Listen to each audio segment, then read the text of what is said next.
Dear student, good morning.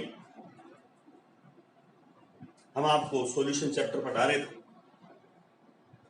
और आज हमारा जो वीडियो है वो कोलिगेटिव प्रॉपर्टी पर है।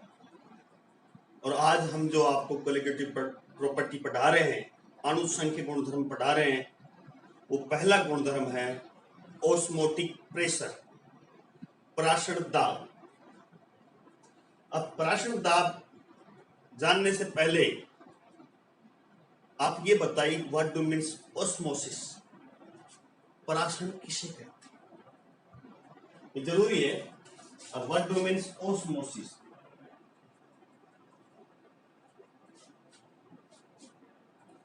आपने जूलॉजी बॉटनी पढ़ा होगा, बॉटनी विशेष रूप से पराशरण किसे कहते हैं।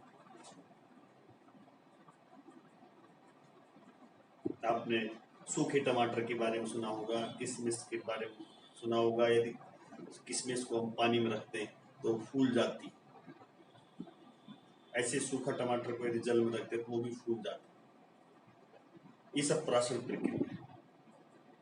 ओस्मोसिस, पराशरण का मतलब है धक्का देना। ओस्मोसिस, धक्का देना। इस सबसे पहले जो टर्म दी थी ओस्मोसिस की, वो एबे ने दी थी। एबे नोले 1784। ओस्मोसिस, धक्का देना। और एबे ने सबसे पहले ये प्रयोग करके दिखाया था व्हाट डू मीन्स ओस्मोसिस। फिर भी हम थोड़ा सा आपको समझा देते हैं। मान लीजिए किसी विलयन को उसके विलायक से अर्धपारग में झिल्ली द्वारा पृथक कर दें। एक विलयन है एक साइड में, दूसरी साइड में उसका सोलवेंट है और उसके मध्य एक एसपीएम है, सेमी परमिएबल मेम्ब्रेन, अर्धपारग झिल्ली द्वारा पृथक कर दिया जाए तो विलायक के अणु या कह सकते पार्टिकल झिल्ली में से होकर विलयन की ओर गमन करते हैं।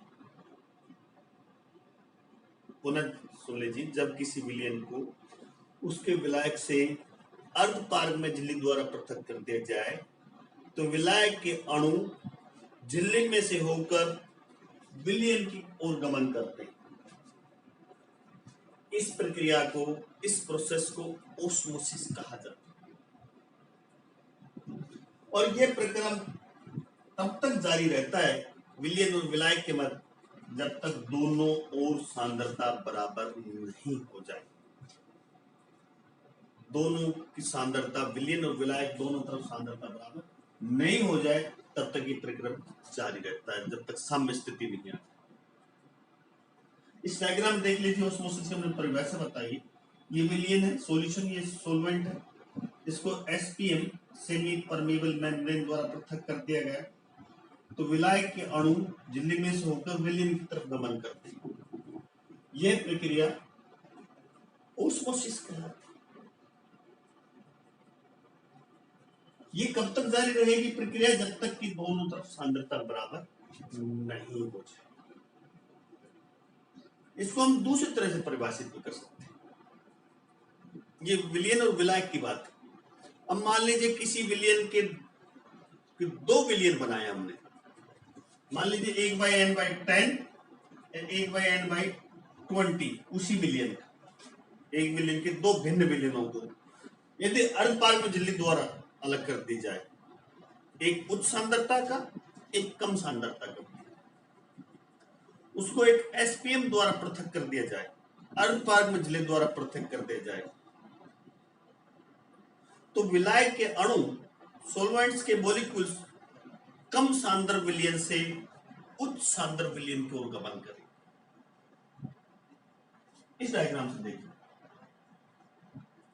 विलयन की दो भिन्न सांद्रता का विलयन, low concentration solution, high concentration solution, उसको हमने एसपीएम द्वारा पृथक कर दिया गया तो विलायक के अणु कहां से कहां जाएंगे? कम सांद्र विलयन से उच्च सांद्र विलयन की ओर गमन करेंगे। प्रोसेस को ऑस्मोसिस कहेंगे। और पुनः बता दें ये प्रक्रम तब तक जारी रहेगा जब तक दोनों सांद्रता बराबर नहीं हो जाए। ये आप परिभाषा इस विलय और विलय के मत कर लीजिए या दो भिन्न सांद्रता के विलयन के अनुसार इसको परिभाषित कर लीजिए। तो ये हमने आप बताया प्राशन क्या है। अब हम बताने जा रहे हैं प्राशन दाब क्या है, ऑस्मोटिक प्रेशर क्या है, प्राशन दाब। ये बता दें हम प्राशन दाब को किससे व्यक्त करते हैं बच्चों? पाई से व्यक्त करते हैं। किससे लिखते हैं? पाई से। इसको हम इस तरह से परिभाषित कर लें, मान लीजिए किसी विलयन को उसके विलायक से अर्धपाग में झिल्ली द्वारा पृथक कर दिया जाए तो विलायक के अणु विलयन की ओर गमन करेंगे। इस दूसरा डायग्राम देख लीजिए, इधर विलयन है, इधर विलायक है, सॉल्यूशन सोलवेंट। तो विलायक के अणु HPM में से होकर विलयन की ओर गमन करेंगे, जिससे विलयन का स्तर बढ़ जाता, आयतन बढ़ जाता। अब इसका आयतन बढ़ जाता है तो विलयन की सतह पर हम पिस्टन की सहायता से अतिरिक्त दाब लगाते हैं, अतिरिक्त अधिक दाब लगाते हैं, जिससे विलायक के अणु विलयन की ओर गमन करने से रुक जाते हैं। इस पिस्टन द्वारा लगाया गया ये अतिरिक्त दाब, अतिरिक्त प्रेशर प्राशन दाब। कुल मिलाकर हम ये कह दें आपको, प्राशन प्रक्रिया को रोकने के लिए लगाया गया विलयन की सतह पर दाब प्राशन दाब कहते हैं, जिससे प्राशन प्रक्रिया रुक जाती, अर्थात विलायक के अणु विलयन की ओर गमन नहीं कर पाते झिल्ली में से होकर। पुनः सुन लीजिए, ये विलयन विलायक है, विलायक के अणु झिल्ली में से होकर अर्धपाग झिल्ली में से होकर विलयन की ओर गमन करते, जिससे ये देख लीजिए पिस्टन उठ जाती, साम्य स्थिति उत्पन्न हो जाती। अब इस साम्य स्थिति पर पिस्टन की सहायता से हम दाब डालते हैं और पिस्टन को पूर्व की स्थिति में लाते हैं। और इस पूर्व की स्थिति के लिए पिस्टन पर डाला गया दाब प्राशन दाब। दूसरे परिभाषित कर लीजिए, मान लीजिए किसी विलयन की दो भिन्न सांद्रता के विलयन, कम लो कंसंट्रेशन हाई कंसंट्रेशन, अर्धपारक झिल्ली द्वारा पृथक कर दिया जाता है तो विलायक के अणु कम सांद्र विलयन से झिल्ली में से होकर उच्च सांद्रता के विलयन की ओर गमन करते हैं। बच्चों, इस प्रक्रिया को प्राशन कहते हैं। इस प्राशन प्रक्रिया को रोकने के लिए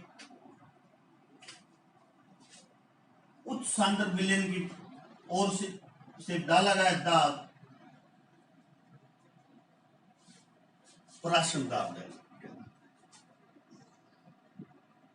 जिससे प्राशन प्रक्रिया रुक जाती, अर्थात विलायक के अणु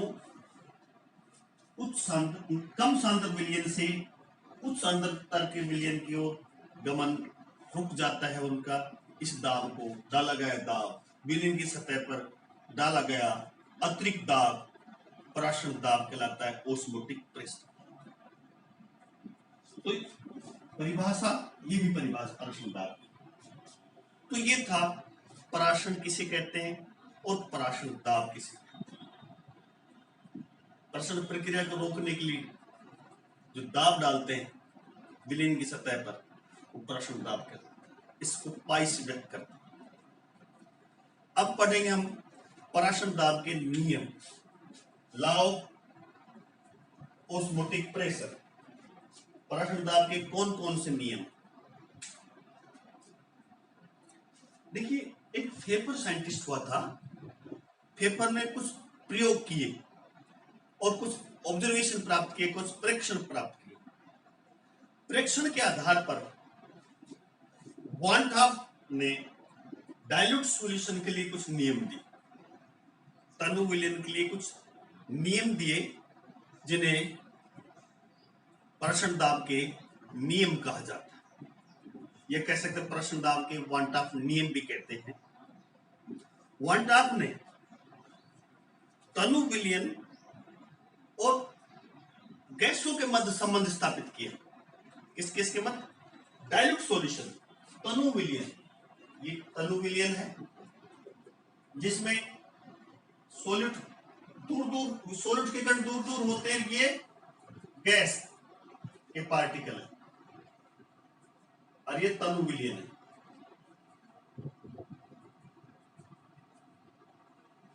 तो वान टॉप ने गैस और तनु विलयन के मध्य कुछ संबंध स्थापित किए,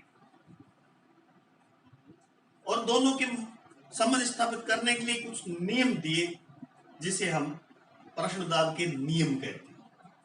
क्योंकि तनु विलयन में सॉलिड के कण दूर दूर होते हैं, और गैस में भी गैस के कण दूर दूर रहते हैं। तो दोनों के मध्य संबंध स्थापित करने के लिए वान टॉप ने नियम दिए। जो पहला नियम है बायल वान टॉप नियम, बायल वान टॉप नियम, यह नियम प्रश्न दाब, आयतन और सांद्रता तीनों के मध्य संबंध स्थापित करते हैं।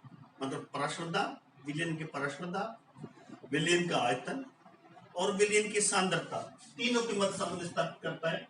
पी, वी और सी के मध्य संबंध स्थापित करता है। इस नियम में प्रश्न दाब पर सांद्रता का क्या प्रभाव पड़ता है इसको समझाया गया। प्रश्न दाब पर विलयन की सांद्रता का क्या प्रभाव पड़ता है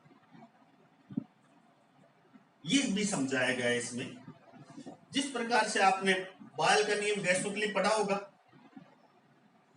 बायल का नियम जब आपने गैस नियम पढ़े होंगे छोटी क्लासों में, तो वहां बायल का नियम था गैस के लिए। क्या था? गैस दाब inversely proportional 1/b for gas के लिए। बायल का नियम गैस के लिए क्या? P समानुपाती 1/b फॉर गैस के लिए। इसी प्रकार से वान टॉप ने तनु विलयन का नियम दिया। ये वान टॉप लॉ। पाई तनु विलयन का प्रश्न दाब समानुपाती 1/b फॉर आइडियल सॉल्यूशन, आदर्श तनु विलयन के लिए, आइडियल डायरेक्ट सॉल्यूशन के लिए।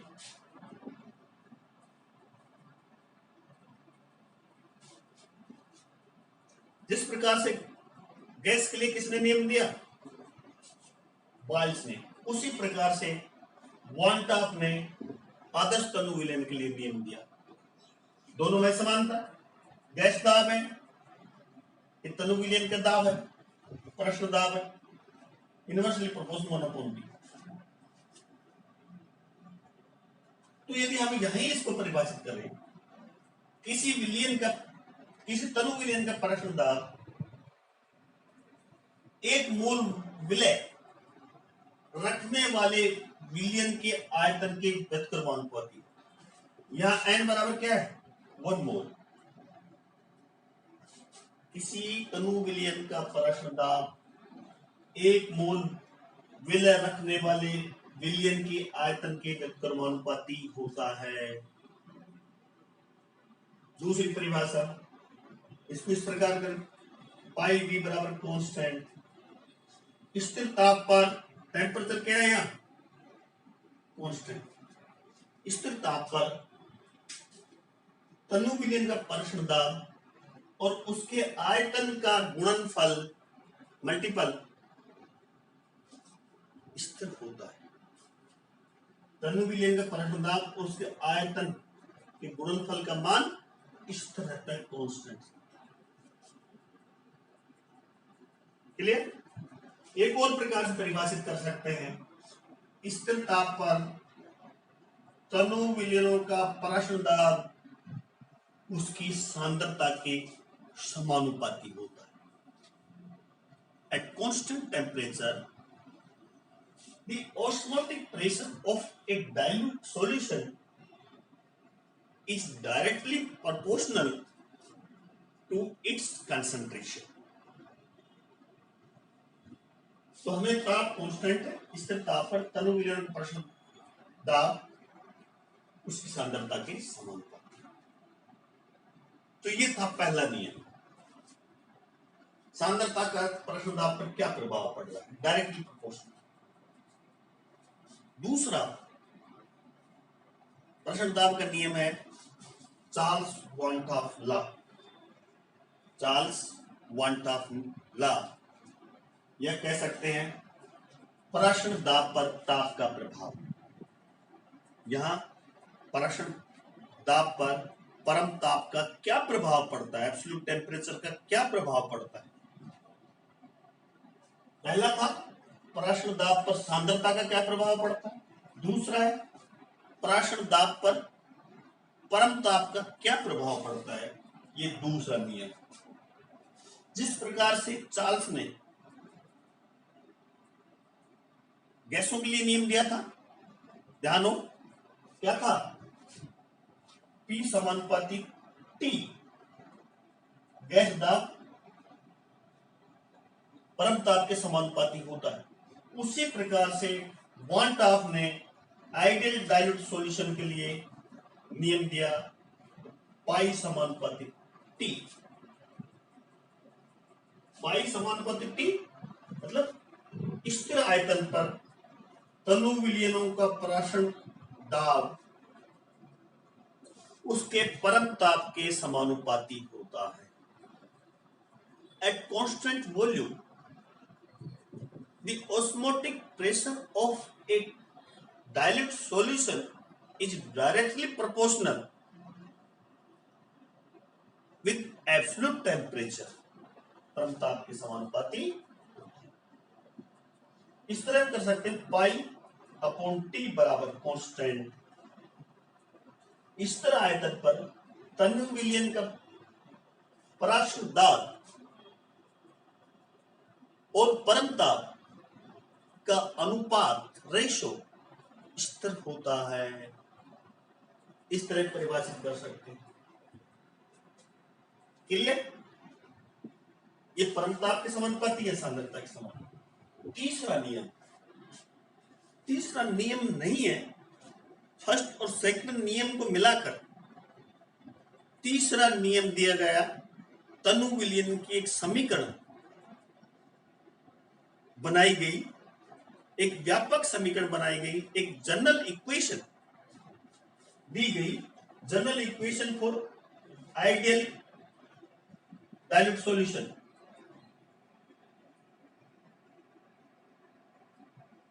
आदर्श तनु विलयन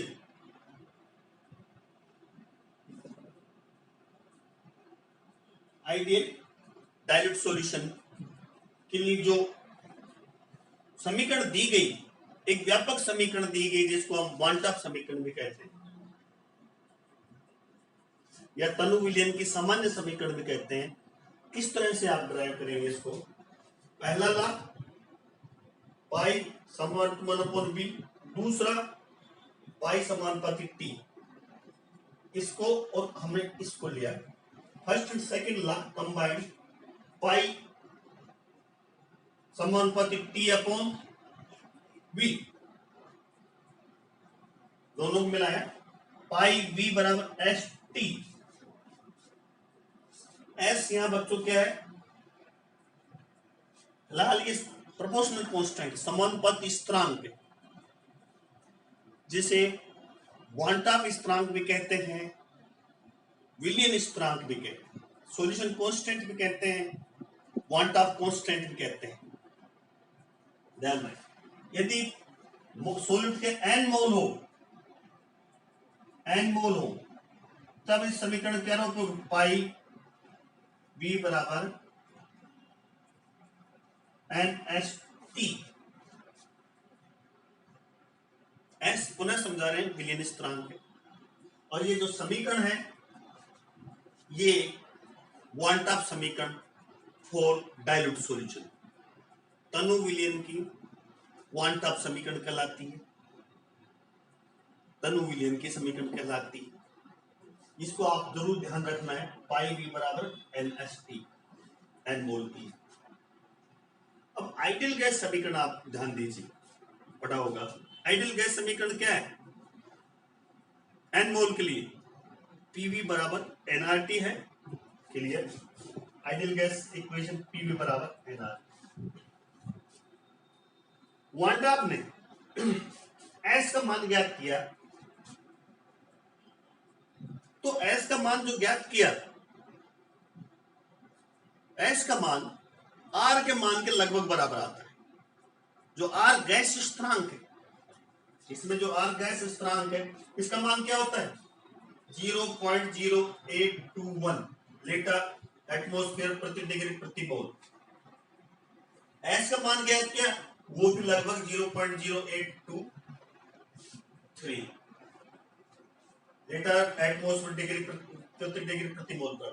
दोनों के मान लगभग बराबर आए।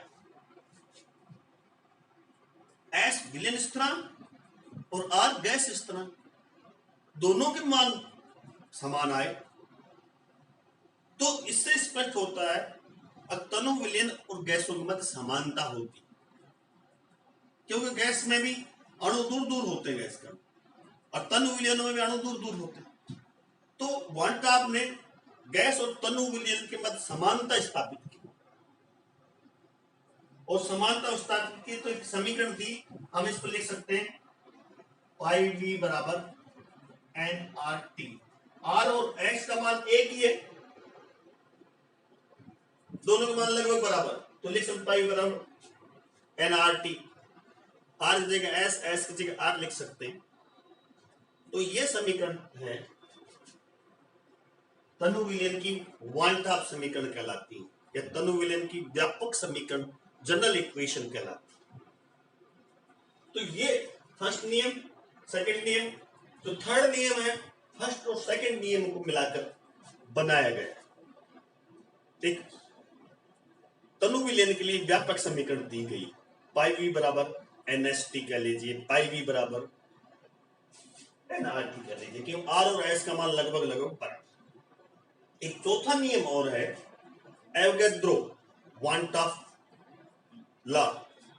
एवोगैड्रो वन टॉप लॉ क्या है?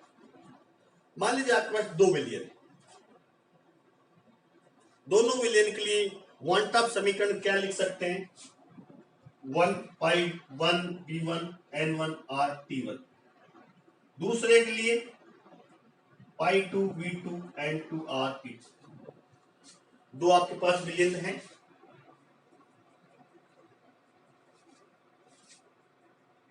एक का के लिए वन टॉप समीकरण पाई 1 V1 N1 R T, और दूसरे के लिए, अब मान लीजिए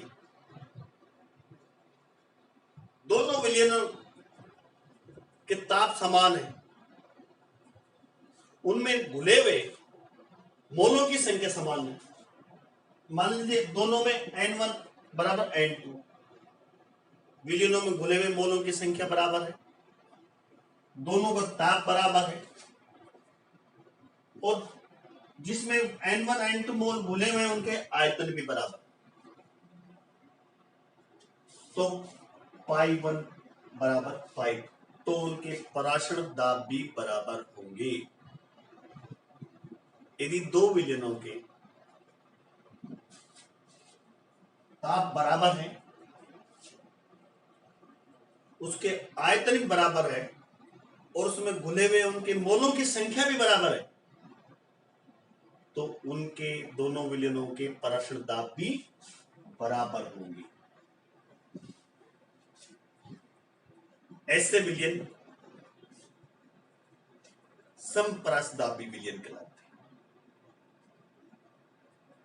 समपराशदाबी विलियन कहलाते हैं। तो ये थे पराशर दाब के ये चार नियम है, फर्स्ट सेकंड थर्ड में पहले दूसरे में मिलाकर तीसरा बनाया है।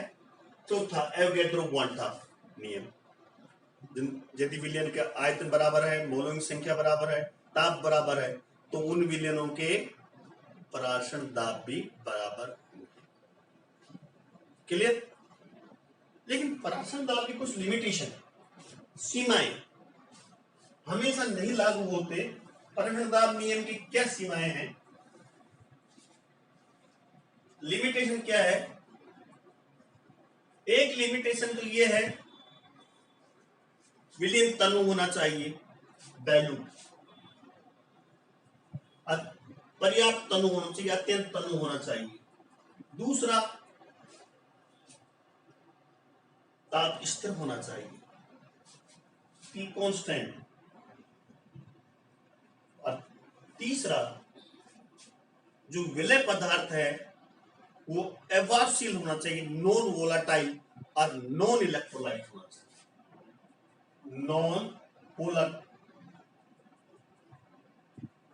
और non electrolyte, non volatile, non electro. तो ये शर्त है इसके लिए। तो डियर स्टूडेंट्स, आज हमने आपको क्लियर बता दिया कि पराशरण क्या है, पराशरण दाब क्या है, क्या क्या परिभाषा है उनकी। कई कई प्रकार से हमको डिफाइन पराशरण दाब के लिए किया। पराशरण दाब के कौन कौन से नियम है, चार्ल्स वन टॉप नियम, बॉयल वन टॉप नियम, general equation, Avogadro one top नियम, ये पराशरण दाब के नियम है। वन टॉप ने तनु विलयन और गैस उन्मत्त समानता स्थापित और एक व्यापक समीकरण दी जो हम आपको बता चुके, और एक सिद्धांत दिया वन टॉप वैलिड सॉल्यूशन के लिए, one top theory. One top theory दोनों की मत समानता दी। गैस जिस प्रकार से गैस के अणु गैस में व्यवहार करते हैं, उसी प्रकार से तनु विलयन में सॉल्यूट के अणु व्यवहार करते हैं। और जिस प्रकार से गैस के अणु द्वारा डाला गया गैस दाब होता है, उसी प्रकार से विलयनों में पराशरण दाब होता है, बशर्ते विलय पदार्थ विलयन में किसी प्रकार की कोई रासायनिक अभिक्रिया नहीं करे। यह है one top theory for ideal solutions. तो डियर स्टूडेंट्स, किस प्रकार से वन टॉप ने तनु विलयन और गैसोन्मुख समानता स्थापित की और एक समीकरण दी। मैं professor Ramanand Yadav, government RR college Alwar Rajasthan, department of chemistry. विस्तृत अध्ययन के लिए आप मोना प्रकाशन अलवर की बुक्स पढ़िए, आपकी कंपटीशन में काम आएगी और यूनिवर्सिटी और कॉलेज के कोर्स में भी काम आएगी। कोई समस्या हो तो मेरे व्हाट्सएप ग्रुप पर कमेंट्स लिखिए, मैं आपकी समस्या का समाधान करूंगा। मेरा व्हाट्सएप ग्रुप और यूट्यूब चैनल में आप शेयर करें, लाइक करें, सब्सक्राइब करें। स्टडीशिप विद रामानंद यादव, ये मेरा यूट्यूब चैनल है। आप जाकर केमिस्ट्री के बारे में, केमिस्ट्री के विभिन्न टॉपिक के बारे में अध्ययन कर सकते हैं। केमिस्ट्री बहुत इजी है, घबराने की कोई बात नहीं। सभी को मेरा पुनः थैंक यू, नमस्कार, बेस्ट ऑफ लक।